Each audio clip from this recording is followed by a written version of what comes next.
bottle, giant bottle, she said bottle twice, yes, of Pepto. Oh, I thought I said pesto. Whoops! Hey guys, what's up? This is Hope Slice here. Welcome to another Friday video.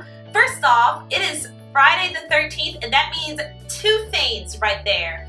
Number one is my birthday today, yay! I'm filming this on Wednesday, but I'll be uploading on Friday, which is my birthday, yay!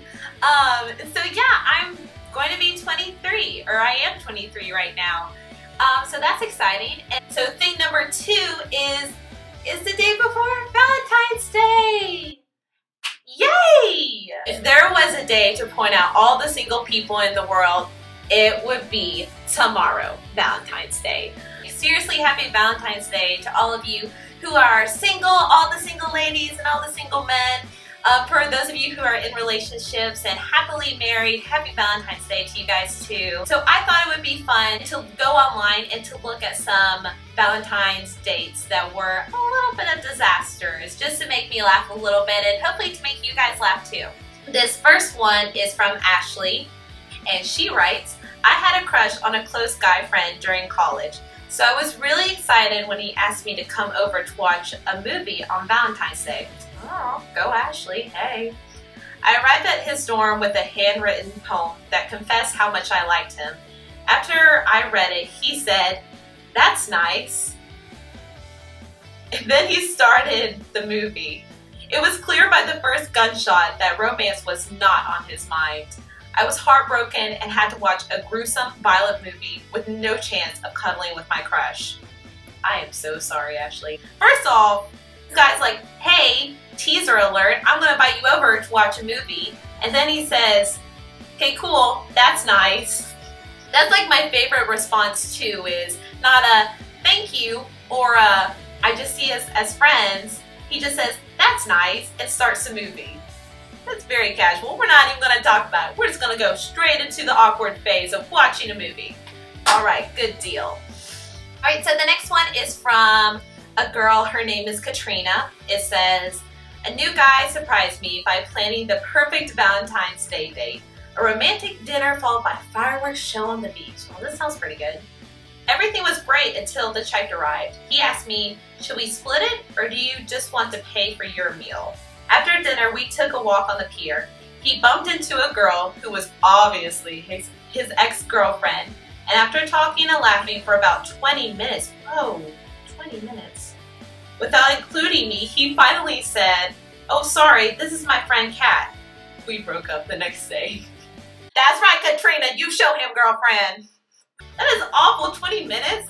If it would have been like 20 minutes and I hadn't been in the conversation, I would have said, bye, Felicia, and like just left. I was standing there for 20 minutes being ignored on a stinking date. Oh, you had some patience.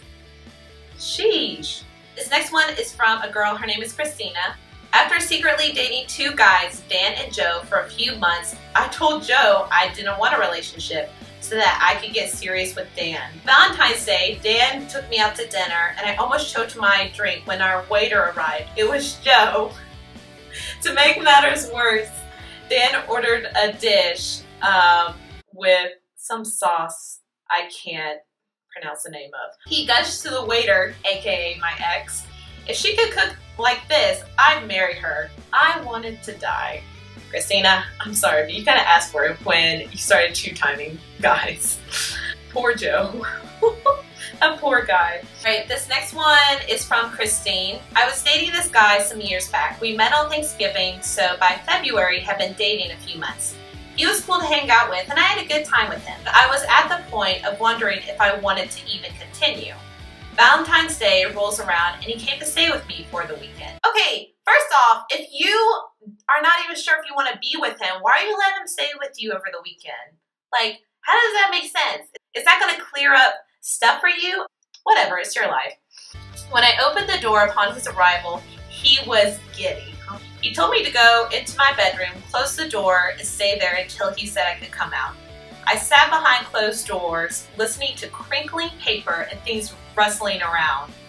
The front door opening and closing a couple of times, and then he finally came to get me. When I walked out of the living room, it looked like a giant bottle of Pepto exploded in my living room. There was pink and red stuff everywhere. Did I mention yet that I loathe the color pink? Anyway, candy, bears, hearts, flowers, trinkets, all of it, scattered across the front room of my place. He proceeds to go mushy on me, telling me how I rescued him from the pit of his depression and brought him alive again, blah, blah, blah. Oh my gosh, she really said that. It wasn't like me saying blah, blah. She really said blah, blah, blah. Oh my gosh. After a sufficient amount of fussing over me, I said, I have something for you too. He lit up in a big grin, and I knew I was in trouble as I retrieved a paperback book titled How to Be Southern that I'd gotten for him. I handed it to him unwrapped, and I think managed to say something graceful like, well, if I'd known you were going to do all this. The Valentine's Day ordeal was enough to guilt me into staying with him another couple of months. And in the end, he broke up with me. It's a great reason to stay with someone. I feel guilty. I'm gonna stay with you. Let's go for it. I saved my favorite one for last. It's from a guy named Casey. It says, last year about this time, I was not necessarily dating, I don't know why that's in quotations, this girl, but we were definitely seeing each other and talking about dating and all that stuff. But the more I got to know her, the more I didn't like. Ooh. I was starting to see that she was just plain weird. She was sort of a hippie and extremely clingy, so I should have headed those warnings, but I didn't. I told her that I really didn't think that we would work out together, but she wanted to go out and talk about it, so I agreed to take her out for Valentine's Day against my better judgment. Oh, Casey. When I picked her up, she said she was feeling kind of funny, but I didn't think much about it. I just wanted the night to go by quickly. Woo, romantic, go by quickly. Well, before we even got to where we were going, she starts feeling really sick. Turns out her appendix went out on her right then and there. So instead of dumping her or calling our future relationship off right then, I spent my night with her in the hospital, signing all sorts of forms and papers since she had no family in the area and because she couldn't do anything for herself. That poor girl, trying to save her relationship, and she was like, oh cool, there goes my appendix, what's up? Okay, so that's it for the Valentine's Day disaster stories, whatever you want to call them. If you did like this video, please give it a big thumbs up, and especially give it a thumbs up if it makes you laugh.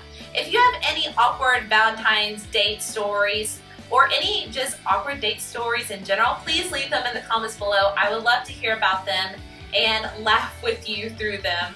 But seriously, I really hope you guys do have a great Valentine's Day, whether you're with your spouse, with your boyfriend or your girlfriend, or whether you're just with the guys or with the girls. I just hope you have a great day and you spend it with people who you really love, but you also show them that love year-round. Because Valentine's Day shouldn't be one day a year. It should be every day. That's my 2 cents. So I hope you guys have a great weekend, and I'll see you next Friday with another video. Goodbye!